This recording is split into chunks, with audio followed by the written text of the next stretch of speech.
السلام علیکم ورحمۃ اللہ وبرکاتہ۔ نحمدہ ونصلی ونسلم علی رسولہ الکریم وعلی آلہ واصحابہ اجمعین، اما بعد۔ خلاصۃ النحو میں دوسرا سبق ہے۔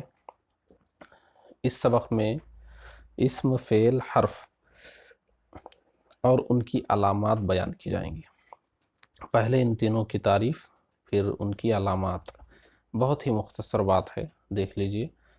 کلمے کی تین قسمیں ہیں۔ کلمہ کس کو کہتے ہیں؟ پیچھے پہلے سبق میں آپ پڑھ چکے ہیں کہ موضوع لفظ جب اکیلا ہوتا ہے تو اس کو مفرد یا کلمہ کہتے ہیں، تو ایک ہی لفظ ہوتا ہے وہ۔ تو جو بھی لفظ آپ بول رہے ہیں اس کا معنی اگر موجود ہے تو وہ لفظ یا تو اسم ہوگا، یا تو فعل ہوگا، یا تو حرف ہوگا۔ اب دیکھیے ان کی تعریف تینوں کی۔ جو کلمہ اکیلا اپنا معنی ظاہر کرے اور اس میں کوئی زمانہ نہ پایا جائے اسے اسم کہتے ہیں۔ جیسے قلم، قلم۔ دیکھیے تعریف پھر دیکھ لیجئے۔ قلم کو دیکھیے آپ، اکیلا ہے، آگے پیچھے کوئی لفظ اس میں نہیں ہے، آپ نے صرف قلم کہا اور اس کا معنی بھی معلوم ہو گیا۔ قلم کا معنی قلم، وہ جو لکھتے ہیں، ہم کو سمجھ میں آ گئی ایک چیز، قلم بول رہے ہیں آپ، قلم۔ اور اس میں کوئی زمانہ بھی نہیں ہے، گزرا ہوا زمانہ یا موجودہ زمانہ، آنے والا زمانہ، ماضی، حال، مستقبل، کوئی زمانہ کچھ ہے ہی نہیں اس میں، تو اسی کو اسم کہتے ہیں۔ اچھا، دوسرا آپ دیکھیں، جو کلمہ اکیلا اپنا معنی ظاہر کرے اور اس میں کوئی زمانہ بھی پایا جائے اسے فعل کہتے ہیں۔ جیسے سارا ایک لفظ۔ دوسری مثال یسیرو۔ سارا کا معنی وہ چلا، چلا وہ ایک شخص۔ چلے گا، یسیرو کا معنی چلتا ہے یا چلے گا وہ ایک شخص۔ دیکھیے جب سارا ہم نے کہا تو یہ آگے پیچھے کوئی لفظ کی ضرورت نہیں، صرف سارا کا معنی ہوتا ہے چلا وہ ایک شخص۔ تو دیکھیے ہم کو معلوم ہو گیا کہ ایک شخص چلا، ایک بات سمجھ میں آ گئی، اور زمانہ بھی اس میں آ گیا۔ چلا ہم کب کہیں گے؟ جب وہ پہلے چل چکا ہے، یعنی پاسٹ، ماضی پایا گیا، اس میں ماضی کا زمانہ پایا گیا۔ اور یسیرو چل رہا ہے یا چلے گا۔ چل رہا ہے اگر اس کا ترجمہ کریں تو یعنی ابھی پریزنٹ ٹائم میں وہ چل رہا ہے، تو زمانہ تو آ گیا اس میں۔ اور چلے گا یعنی آئندہ زمانے میں، یعنی فیوچر میں۔ تو دیکھیے صرف معنی ہی نہیں معلوم ہوا بلکہ اس میں زمانہ بھی آ گیا، تو اس کو کہتے ہیں فعل۔ اور جو کلمہ اکیلا اپنا معنی ظاہر نہ کرے اسے حرف کہتے ہیں۔ جیسے من، من کا معنی سے۔ اب ہم صرف من کہیں گے، سے آپ کہیں گے سے کیا، تو کچھ بولنا پڑے گا آگے۔ مسجد سے، اچھا مسجد سے، مدرسے سے، آپ سے، مجھ سے، کچھ ایسا بولنا پڑے گا تبھی اس کا معنی سمجھ میں آئے گا۔ جیسے الہ ہم کہہ دیں، الہ معنی تک، کیا تک؟ الی المسجد، مسجد تک۔ اب مسجد کا لفظ جب تک بولیں گے نہیں، الہ کا معنی سمجھ میں نہیں آئے گا۔ اچھا، تو دیکھیے کلمہ اکیلا ہے، اپنا معنی ظاہر بھی نہیں کر پا رہا ہے، اسے حرف کہتے ہیں۔ تو یہ جو اسم ہے، یہ جو چیزوں کے نام ہوتے ہیں، اور بہت ساری چیزیں ہیں، یعنی انسانوں کا نام ہو، جانوروں کا نام ہو، چیزوں کا نام ہو، شہروں کا نام ہو، یہ سب اسم ہی ہوتے ہیں۔ اور جتنے کام ہوتے ہیں، کھانا پینا، اٹھنا بیٹھنا، چلنا پھرنا، اس کے لیے جو بولے جاتے ہیں وہ افعال یعنی فعل کہے جاتے ہیں۔ مختصراً یہ وضاحت ذہن میں رکھ لیں۔ تو کلمے کی تین قسمیں ہیں، اسم، فعل، حرف۔ ان کی تعریف آپ یاد کریں۔ قلم، یہ مثال یاد رکھ لیں، قلم، کتاب، مسجد، مدرسۃ، ولد، رجل، یہ سب اسم ہے۔ اور یہ سارا، فعل، نصر، ضرب، فتح، یہ سب فعل ہے۔ اور من، الی، عن، فی، یہ سب، انا، انا، یہ سب حروف ہیں۔ فائدہ دیکھیے، زمانے تین ہیں۔ نمبر ایک ماضی یعنی گزشتہ زمانہ، نمبر دو حال موجودہ زمانہ، نمبر تین مستقبل آئندہ زمانہ۔ اب یہ تعریفات ہو گئی، اسم کی تعریف ہو گئی، فعل کی تعریف ہو گئی، حرف کی تعریف ہو گئی۔ اب اس کی علامت دیکھیے، اب کسی لفظ کو ہم کیسے پہچانیں گے وہ اسم ہے یا فعل ہے؟ تو اسم کی علامات دیکھیں، الف لام، یعنی شروع میں الف لام ہوتا ہے، جیسے القلم، دیکھیے الف لام ہے، یہ الف لام اس بات کی علامت ہے کہ یہ قلم اسم ہے۔ اچھا، حرف جر کا ہونا، جیسے فی دارن، فی حرف جر ہے، فی بھی حرف جر ہوتا ہے، علا بھی حرف جر ہے، من بھی حرف جر ہے، بی بھی حرف جر ہے۔ تو یہ حروف جارہ پورے 17 ہیں، آگے کسی سبق میں آپ پڑھیں گے۔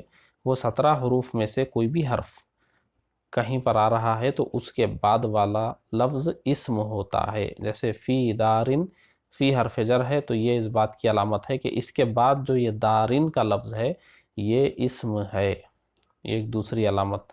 تو ہم کہہ سکتے ہیں کہ دارن اسم ہے کیونکہ فی آیا ہے اس سے پہلے۔ اچھا، یہاں پر بھی القلم، یہ قلم اسم ہے کیونکہ اس سے پہلے الف لام لگا ہوا ہے۔ جر کا ہونا، جیسے ولد زیدن، دیکھیے جر کا مطلب یہ ہے کہ وہ حالت جری میں ہوتا ہے، یعنی اس کو زیر کی حالت کہتے ہیں، اس کو ایک زیر یا دو زیر ہوتے ہیں۔ فی الحال آپ جر کو ایسے ہی سمجھ لیجئے، اس کا وسیع مفہوم کیا ہے اس میں میں نہیں لے جاتا، آسانی سے سمجھیں کہ اس کو زیر ہے، ایک زیر یا دو زیر ہے تو آپ اس کو سمجھ لیجئے کہ وہ اسم ہے۔ ولد زیدن، یہ جو زیدن ہے یہ جو ہے اسم ہے کیونکہ اس پر کسرہ ہے۔ اچھا، تنوین کا ہونا، جیسے رجل، یعنی دو پیش، دو زبر دو زیر دو پیش کو تنوین کہتے ہیں۔ دو زبر دو زیر دو پیش فعل پر نہیں آتے، اسم ہی پر آتے ہیں۔ رجل میں آخری حرف پر تنوین ہے تو اس کا مطلب یہ رجل اسم ہے، یہ علامت ہے اسم ہونے کی۔ گولتا کا ہونا، جیسے کراستن، یہ یاد رکھ لیجئے، اسم کی علامات میں الف لام کا ہونا، حرف جر کا ہونا، جر کا ہونا، تنوین کا ہونا، گولتا کا ہونا۔ تنبیہ دیکھیے، الف لام اور تنوین ایک اسم میں جمع نہیں ہو سکتے، یہ ہم منہاج العربیہ میں بھی آپ کو شروع سے بتاتے آ رہے ہیں۔ یا تو آپ رجلن کہیے یا تو الرجل کہیے، ایک ساتھ دو پیش اور تنوین اور الف لام نہیں کہہ سکتے۔ گولتا دیکھیے یہاں کراستن، یہ جو گولتا ہے یعنی لمبی نہیں لکھی گئی ہے اس کے اوپر دو نقطے دیے گئے، اس کو گولتا کہتے ہیں۔ یہ گولتا بھی فعل میں نہیں ہوتی ہے اور حرف میں بھی نہیں ہوتی ہے، یہ کسی لفظ میں اگر ہے تو یہ اس بات کی دلیل ہے کہ وہ لفظ اسم ہے، جیسے کراستن۔ فعل کی علامات دیکھیں، نمبر 1 تا 3، قد، سین یا سوفا کا ہونا۔ قد سمع، قد ہم نے دیکھا تو ہم کو فوراً معلوم ہو گیا کہ قد کے بعد جو لفظ ہے وہ فعل ہے، سمع۔ جیسے اوپر ہم سمجھ گئے تھے کہ فی آیا تو فی کے بعد والا کیا ہے، وہ اسم تھا، ویسے یہاں پر بھی قد آ گیا تو قد کے بعد والا جو لفظ ہوگا وہ فعل ہوگا، سمع۔ سیعلم، یہ سین زبر سا، سین مفتوح، یہ بھی فعل کی علامت ہے۔ ایسے ہی سوفا بھی، سوفا یعلمون، سوفا کے بعد بھی جو لفظ ہے وہ بھی فعل ہوتا ہے۔ تو کہیں پر آپ کو قد نظر آئے یا سین مفتوح نظر آئے یا سوفا نظر آئے تو اس کے بعد والے لفظ کے فعل ہونے کی علامت ہے۔ 4 تا 7، اچھا 1 تا 3 یعنی قد 1 ہو گیا، سین 2، سوفا 3، یعنی 3 علامتیں ہو گئی ہے۔ چوتھی، پانچویں، چھٹویں اور 7ویں علامت یہاں پر بیان ہو رہی ہے۔ ماضی ہونا، مضارع ہونا، امر یا نہیں ہونا، جیسے ذہبہ یہ ماضی ہے، وہ گیا، دیکھیے یہ ماضی کا معنی آیا۔ یا یذہبو، وہ جا رہا ہے یا وہ جائے گا، یہ بھی زمانے کا معنی اس میں آ گیا، حال اور مستقبل، مضارع ہے یہ۔ ایسے ہی اذہب، حکم دیا جا رہا ہے، جا، اذہب کا معنی جا، لا تذہب، مت جا۔ تو ماضی کا معنی پایا جا رہا ہے یا مضارع کا معنی یا امر یا نہیں تو وہ بھی فعل ہونے کی علامت ہے۔ حرف کی علامت کیا ہے؟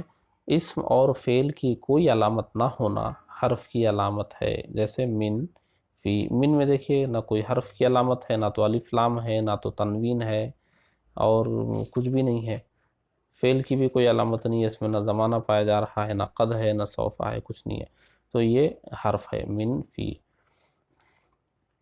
اب تمرین آپ دیکھ لیں، تمرین دیکھیں آپ، سوال یہاں پر ہے، اپنی کاپی میں آپ اس کو لکھیں گے، کلمے کی اقسام اور ان کی تعریف بیان فرمائیے۔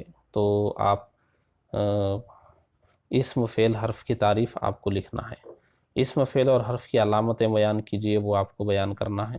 کس اسم میں الف لام اور تنوین جمع ہو سکتے ہیں، یہ اس کا بھی جواب آپ کو لکھنا ہے۔ تمرینیں کیسے حل کرنا ہے وہ ہم پہلے سبق میں بتا چکے ہیں۔ یہاں غلطی کی نشاندہی کرنا ہے، اپنی کاپی میں دو خانے آپ بنائیے بالمقابل ایک دوسرے کے، پہلا خانہ غلط جملے کے لیے رکھیے، دوسرا خانہ صحیح جملے کے لیے۔ یہ غلط جملہ پہلے خانے میں لکھ لیجئے، پھر اس کے سامنے صحیح جملہ لکھیے۔ اب اس میں دیکھیں آپ کیا غلطی ہے، آپ پکڑیے اس کو اور اس کو درست کیجئے، اور یہ اسم، فعل اور حرف الگ الگ کیجئے، نیز اسم اور فعل کی علامتیں بھی واضح کیجئے۔ اب سیجیء، یہ اسم ہے، فعل ہے یا حرف ہے، وہ بھی آپ کو لکھنا ہے، اور اس میں علامت کیا ہے وہ بھی لکھنا ہے۔ ایسے ہی یہ تمام الفاظ۔